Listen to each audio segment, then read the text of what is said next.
Hi friends, welcome to our channel.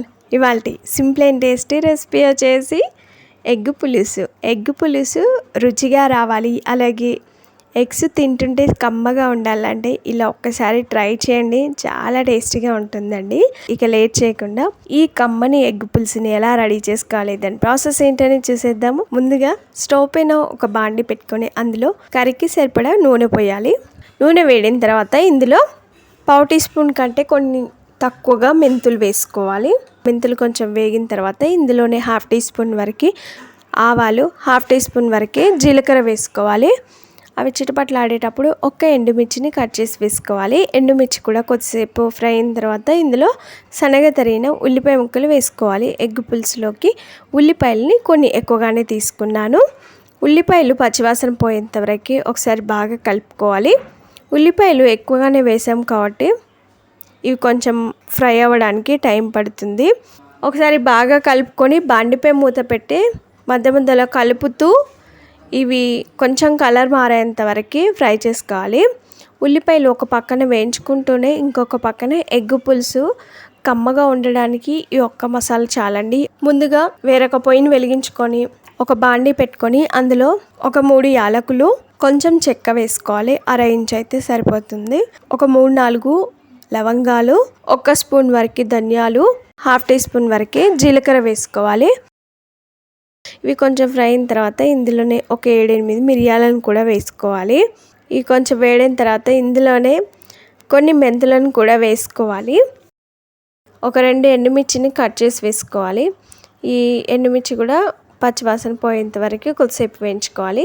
ఇంకొక పక్కన మనం ఉల్లిపాయలని ఫ్రై చేసుకుంటున్నాం కదా, ఉల్లిపాయలు కొంచెం కలర్ మారాయండి. ఇలా కొంచెం కలర్ మారిన తర్వాత ఇందులో ఒక 1/2 టీ స్పూన్ వరకు అల్లం వెల్లుల్లి పేస్ట్ వేసుకోవాలి. 1/2 టీ స్పూన్ వరకు పసుపు వేసుకోవాలి. ఇవి పచ్చివాసన పోయేంత వరకు కొద్దిసేపు ఫ్రై చేసుకోవాలి. మనం వేయించుకున్న మసాలా దినుసులు అన్నీ కూడా వేగిపోయాయి. ఇప్పుడు స్టవ్ ఆఫ్ చేసుకొని వీటిని పూర్తిగా చల్లారనివ్వాలి. చల్లగైన తర్వాత వీటిని అన్నిటిని కూడా ఒక మిక్సీ జార్లోకి తీసుకొని మెత్తని పౌడర్ లాగా మిక్సీ పట్టుకోవాలి. ఇప్పుడు ఈ మసాలా పౌడర్ని పక్కన పెట్టేద్దాం. ఇంకొక పక్కన మనం తర్వాత ఇందులో కారం వేసుకోవాలి. 1.5 స్పూన్ వరకు కారం వేసి ఒకసారి బాగా కలుపుకొని కారం మగ్గేంత వరకు కొద్దిసేపు ఫ్రై చేసుకోవాలి. ఇంకొక పక్కన ఈ కూర రెడీ చేసుకోవడానికి చింతపండుని ముందే నానబెట్టి పెట్టాను. పెద్ద నిమ్మకాయ సైజ్ అంతా చింతపండుని ముందే నానబెట్టి పెట్టుకోవాలి. కారం అనేది మాడకుండా కొన్ని నీళ్లు పోసుకోవాలి.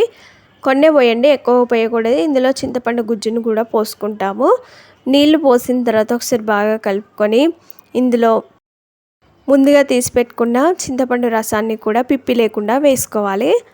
ఈ చింతపండు రసం వేసిన తర్వాత ఒకసారి బాగా కలుపుకోవాలి. పులుపుని సరిచూసుకోవాలి. ఈ పులుసుని బాగా మరిగించుకోవాలి. పులుసు మరగడం స్టార్ట్ అయిన తర్వాత ఇందులోనే కొంచెం బెల్లం ముక్కను కూడా వేసుకోండి.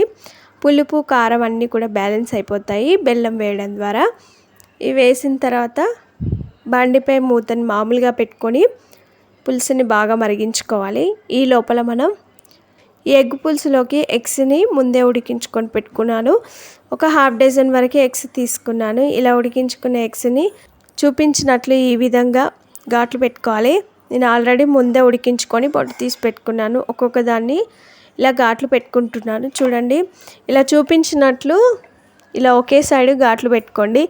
మనం తీసుకున్న అన్ని గుడ్లకు కూడా ఇదే విధంగా ఘాట్లు పెట్టుకోవాలి. ఇప్పుడు ఈ గుడ్లని మరుగుతున్న పులుసులో వేసుకోవాలి. గుడ్లు వేసిన తర్వాత ఇందులో రుచికి సరిపడా ఉప్పు వేసుకోవాలి. అలాగే మనం ముందుగా మిక్సీ పట్టిన మసాలా పౌడర్ని 2 స్పూన్ల వరకు వేసుకోవాలి. ఇక ఇందులో ఏ మసాలాలు కూడా సపరేట్గా వేసుకునే పని ఉండదండి. అన్నీ అందులోనే వేసి మిక్సీ పట్టాం కాబట్టి ఈ పౌడర్ని 2 స్పూన్లు వేసుకుంటే చాలు. చాలా కమ్మగా పులుసు అయితే టేస్టీగా రెడీ అయిపోతుంది. 2 స్పూన్లు వేసిన తర్వాత ఒకసారి బాగా కలుపుకొని ఇదంతా కొంచెం దగ్గర పడేంత వరకు ఉడికించుకోవాలి. మనం ఎగ్స్ని ఇప్పుడే వేసాం కాబట్టి పులుసు అంతా కూడా ఎగ్గులోకి పోయి అది కొద్దిసేపు ఉడికిన తర్వాత ఆయిల్ పైకి వచ్చేస్తుంది. అలా ఆయిల్ పైకి వచ్చేంత వరకు ఉడికించుకొని దీన్నంతా కూడా ఒక సర్వింగ్ బౌల్లోకి తీసుకోవాలి. చూడండి, ఎగ్ పులుసుని అయితే నేను చిక్కగా రెడీ చేసుకున్నాను. ఇలా రెడీ చేసుకునే ఎగ్ పులుసుని సర్వింగ్ బౌల్లోకి తీసుకొని కొత్తిమీరతో గార్నిష్ చేసుకొని సర్వ్ చేసుకుంటే అంతేనండి. చూడడానికి ఎంత కలర్ఫుల్గా తింటుంటే తినాలనిపించే ఎగ్ పులుసు అయితే రెడీ అయిపోయింది. ఎంత కలర్ఫుల్గా వచ్చిందో కదా. ఎగ్గును ఒకటి వేసుకొని పులుసు కొంచెం వేసుకున్నా సరే అన్నం మొత్తం కలిసిపోతుంది. పులుపు కారం వేసుకున్న మసాలా పౌడర్ అయితే కరెక్ట్గా సరిపోయి ఎగ్ పులుసు అయితే చాలా టేస్టీగా రెడీ అయిపోయింది. మరి ఈ సింపుల్ అండ్ టేస్టీ ఎగ్ పులుసు మీకు నచ్చిందా? ఆలస్యం చేయకుండా లైక్ చేయండి, ఫ్రెండ్స్కి కానీ రిలేటివ్స్ కానీ షేర్ చేయండి. మీరు ఈ ఎగ్ పులుసు రెసిపీని తప్పక ట్రై చేయండి. మీకు ఎలా వచ్చింది, టేస్ట్ ఎలా ఉందనేది కామెంట్ చేయండి. ఫస్ట్ టైం మా వీడియోని చూస్తున్నట్లయితే వెంటనే సబ్స్క్రైబ్ చేసుకోండి. పక్కనే ఉన్న బెల్ సింబల్ని క్లిక్ చేయడం ద్వారా మేము పెట్టే ప్రతి వీడియో నోటిఫికేషన్ మీ మొబైల్కి వచ్చేస్తుంది. Thanks for watching. Bye bye.